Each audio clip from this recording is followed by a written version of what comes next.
Hello everyone, my name is Where Don't Care My Name Is, and here we go with my review for The Shining. Alright, so with Doctor Sleep coming up, I wanted to take a look at this film and see how it holds up even after nearly 40 years later. And of course, we're going to get a lot of references from The Shining into Doctor Sleep. I mean, obviously, especially if you saw the trailer, then you know what's going to happen. Obviously, you're going to get an idea of it. So, let's go over this, shall we? So, the film was based off a book that was written by Stephen King and was later adapted into live action by the late Stanley Kubrick. And Kubrick, for those who are not aware of this, did such films as Full Metal Jacket, Clockwork Orange, 2001: A Space Odyssey.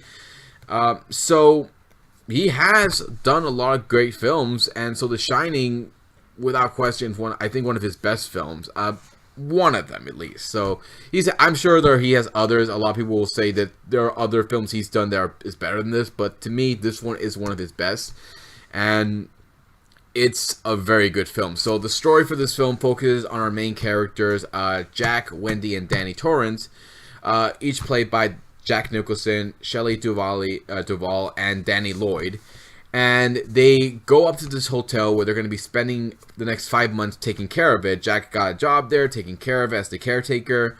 And they're pretty much stuck there by themselves. All the employees are leaving because there's a big winter coming in. And because it's out in the middle of nowhere, they're going to be stuck there. And there's no one else that's going to come out there to help them if anything happens. But while they're there, Jack was told that people have died there. The last caretaker actually ended up killing his own family.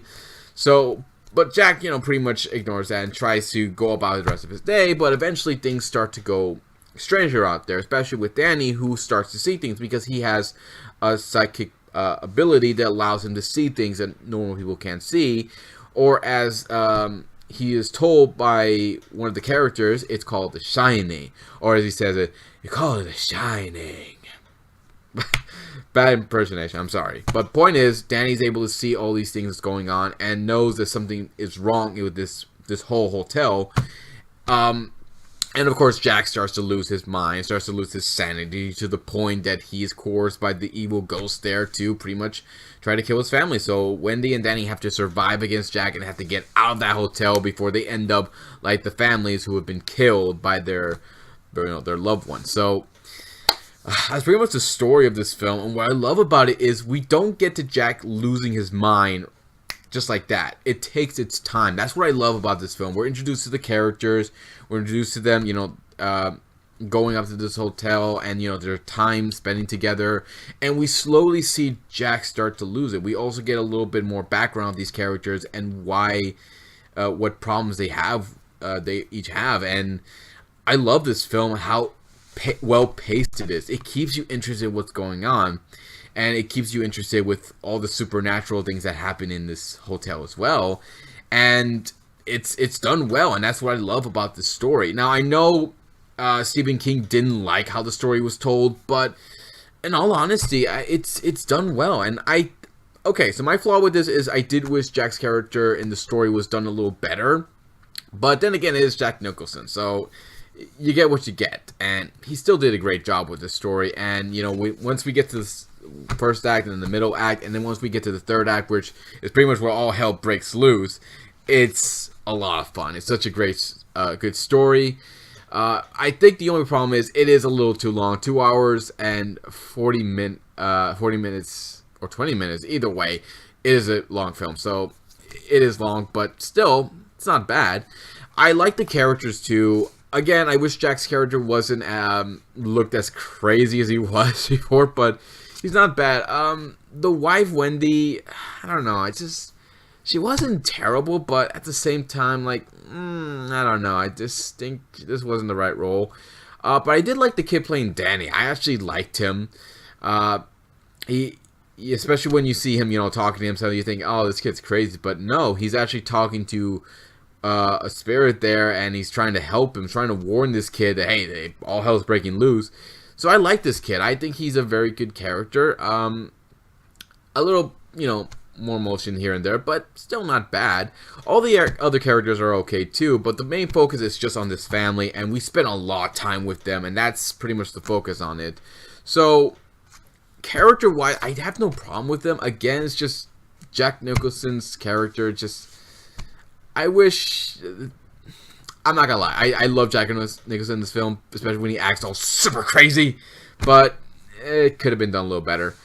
Well, what about the fear? Like, how is it when it comes to suspenseful moments? When it comes to the fear, how is that?